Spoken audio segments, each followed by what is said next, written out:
Hello everyone, welcome to AOC. Last video में हम लोगों ने डिस्कस किया था प्रागैतिहासिक काल के बारे में, पूरा पाषाण को कंप्लीट कर दिया था और उसके इम्पोर्टेंट एमसीक्यूज भी डिस्कस कर लिए थे।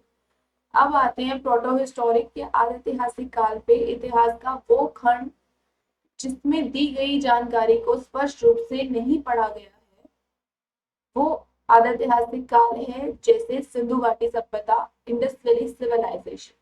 ठीक है। तो विश्व की सबसे बड़ी शहरी सभ्यता सिंधु घाटी सभ्यता थी, क्योंकि यहाँ पर जो रहने वाले लोगों के घर थे वो बहुत अच्छे तरह से बने हुए थे। नालियां ढकी हुई थी, बहुत चौड़ी चौड़ी सड़कें थी, और इनका जो घर बनाने का तरीका था वो भी बहुत अच्छा था। नेक्स्ट जब हम पर्टिकुलर साइट्स पढ़ेंगे उनमें आपको फोटोज के थ्रू दिखा दूंगी मैं कि किस तरह के उन्होंने घर बनाए हुए थे। अब इसकी जानकारी क्या हुआ कि एक किसी जगह पर लोगों ने खुदाई की और वहां से अच्छी क्वालिटी की ईंटें निकली, पक्की ईंटें। ठीक है। तो उन ईंटों का यूज लोगों ने घर बनाने में करना शुरू कर दिया, लेकिन वो एक्चुअली हड़प्पा नगर था जो पाकिस्तान सिंध प्रांत में है। वो नगर उस लेकिन लोगों को इस बारे में जानकारी नहीं थी। तो चार्ल्स मैसन ने इस जगह की जानकारी दी 1826 में गवर्नमेंट को, लेकिन कोई काम नहीं हुआ। उसके बाद 1861 में एक आर्कियोलॉजी डिपार्टमेंट बनाया गया जिसके अंडर ये सारा खुदाई का काम देखा जाता है। ठीक है। आर्कियोलॉजिकल सर्वे ऑफ इंडिया बोलते हैं जिसको। अब ये फॉर्म हुआ 1861 में और ये आता है सांस्कृतिक मंत्रालय के अंदर, मिनिस्ट्री ऑफ कल्चर के अंदर। ठीक है। अब फादर ऑफ आर्कियोलॉजी बोला जाता है अलेक्जेंडर कनिंघम को, और ये फर्स्ट डायरेक्टर जनरल भी थे एएसआई के। ठीक।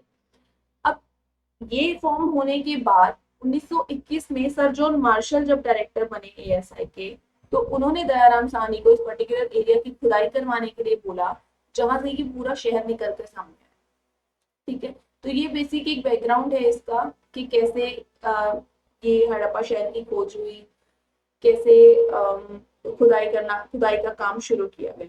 ठीक है। यहाँ से क्वेश्चन बनता है कि एएसआई है क्या, फॉर्म कब हुआ, कौन इसके फर्स्ट डायरेक्टर जनरल थे, 1921 में कौन डायरेक्टर जनरल थे, और फादर ऑफ आर्कियोलॉजी कहा किसे जाता है। ठीक है। उसके बाद आते हैं इंडस वैली सिविलाइजेशन जो है वो शुरू कहाँ से हुई थी। शुरू हुई थी सिंधु नदी से, इंडस रिवर से। क्या था यहाँ से, तो ग्रीक्स, और यहाँ से थोड़ा सा नीचे बने गए ईरानी, इराक के लोग जो पहले फारस, वो लोग बिजनेस करने के लिए इंडिया में आते थे। और सिंधु नदी एक लैंडमार्क थी उन लोगों के लिए, समुद्र के रास्ते से आते थे ना।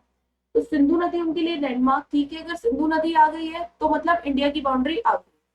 तो सिंधु नदी के आसपास जितने भी लोग थे, बसे हुए थे, उनको सिंधु घाटी सभ्यता बोल दिया गया। ठीक है। अब ये कहाँ से लेके कहाँ तक है ये भी देख लेते हैं।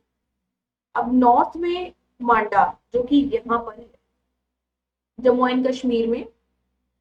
इन हर ये चार लोकेशंस हैं, चारों लोकेशंस के बारे में आपको तीन चीजें याद करनी पड़ेंगी कि किस डिस्ट्रिक्ट में है ये पर्टिकुलर जगह, कौन से स्टेट में, और अगर इंडिया के बाहर है तो कौन सी कंट्री। उसके बाद नदी कौन सी वहां पर बह रही है। ठीक है। तो मैं नॉर्थ से चलती हूँ, नॉर्थ से बात करते हैं। तो पहला है, मांडा से स्टार्ट होते हैं ये। मांडा कहाँ पर है, डिस्ट्रिक्ट अखनूर, जम्मू एंड कश्मीर में। और नदी कौन सी बह रही है यहाँ पे, चिनाब नदी। शो नहीं हो रहा है।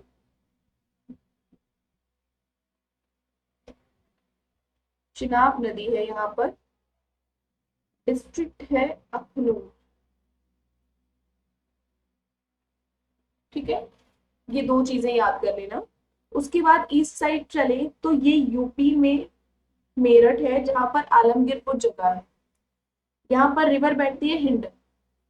ईस्ट साइड में ये यहाँ तक फैला है। नॉर्थ, सॉरी, साउथ में अगर मैं चलती हूँ तो साउथ में महाराष्ट्र में एक जगह है दायमाबाद, जो कि अहमदनगर में है, और नदी यहाँ पर बहती है नर्मदा।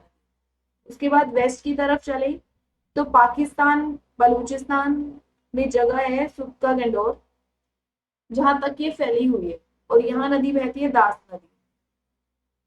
यहाँ पर 4 नदियां हैं, 4 ही लोकेशन हैं। यही रीजन था कि सिंधु घाटी सभ्यता का नाम बदल कर हड़प्पा सभ्यता भी रखा गया, क्योंकि शुरू में जो भी चीजें मिली थी वो सिंधु घाटी के तट पर मिली और उसका नाम सिंधु घाटी से डिनोट कर दिया।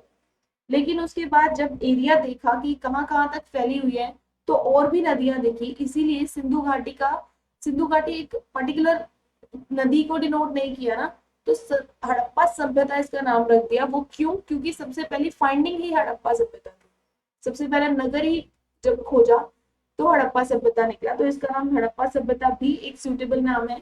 एक एग्जाम में पूछा गया था कि सिंधु घाटी सभ्यता का मोस्ट सूटेबल नाम कौन सा हो सकता है, जिसमें सिंधु घाटी सभ्यता भी था, हड़प्पा सभ्यता भी था, और 2 ऑप्शंस और थे। तो लगता तो यही था कि सिंधु घाटी सभ्यता ही है, लेकिन सूटेबल हड़प्पा सभ्यता आंसर था उस क्वेश्चन का।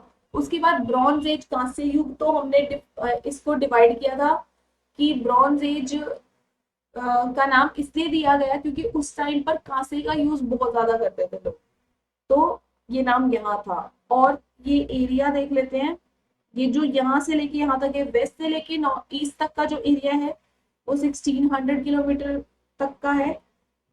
और अगर नॉर्थ से लेके मैं साउथ की बात करूं तो ये 1400 है। और जो इसकी सिंधु घाटी सभ्यता की जो आकृति बनेगी वो त्रिभुजाकार बनेगी। सिंधु घाटी सभ्यता त्रिभुजाकार सभ्यता है। ठीक है, टाइमलाइन के बारे में बात कर लेते हैं। टाइमलाइन सबने अलग अलग दी है। एनसीईआरटी में 2500 से 1800 दी गई है। रेडियो कार्बन C14 एक टेक्निक है फाइंड आउट करने के लिए टाइमलाइन को, रेडियो कार्बन बोलते हैं जिसको। उस वहां से जो टाइमलाइन निकल कर आई है वो 2500 से 1750, 2350 से 1750 है। मार्टिमर व्हीलर ने बोला है 2500 से लेके 1520, जो कि ये हम मानते हैं कि एग्जैक्ट ये वाली फॉलो करेंगे मार्टिमर व्हीलर। ठीक है, सर जॉन मार्शल ने भी डेट दी है इसकी 3250 से 2750 ईसा पूर्व। तो अकॉर्डिंग टू देयर ये भी पूछ सकता है कि रेडियो कार्बन के अकॉर्डिंग क्या डेट है, या अगर नॉर्मली क्वेश्चन आता है कि हड़प्पा सभ्यता का काल क्या था, तो आप ये लिखोगे।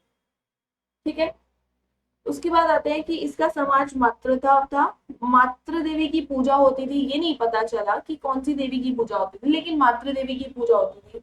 पता कैसे चला? जब खुदाई की तो मोहरें निकली जिन पर मतलब एक कलाकृतियां बनी हुई थी, तो वहां से पता चला कि लोग किसी देवी को पूजते थे वहां पर। और यहाँ के लोग शाकाहारी मांसाहारी दोनों थे। अब एक ये आपके रेफरेंस पर्पस के लिए इस साइड पे ये मैप है, जहां पर हड़प्पा सभ्यता या सिंधु घाटी सभ्यता की अगर मैं बात करूं तो इनकी एग्जैक्ट लोकेशंस दी हुई है कि ये कहाँ कहाँ पर है, और लोकेशन और भी हैं, लेकिन ये इंपॉर्टेंट है। तो ये 3 तो है पाकिस्तान में और ये 4 हैं हमारे इंडिया में। इनको डिटेल में डिस्कस करेंगे नेक्स्ट वीडियो में। और इससे रिलेटेड जितने भी क्वेश्चंस बनते होंगे, क्योंकि मेजरली क्वेश्चंस यहीं से बनेंगे कि जब हड़प्पा की खुदाई की गई तब क्या क्या निकल के आया, जब लोथल की खुदाई की तो क्या निकल के आया। तो ये सारी चीजें नेक्स्ट वीडियो में डिस्कस करेंगे, प्लस इनकी MCQs भी। तो आज के लिए इतना ही। Thank you.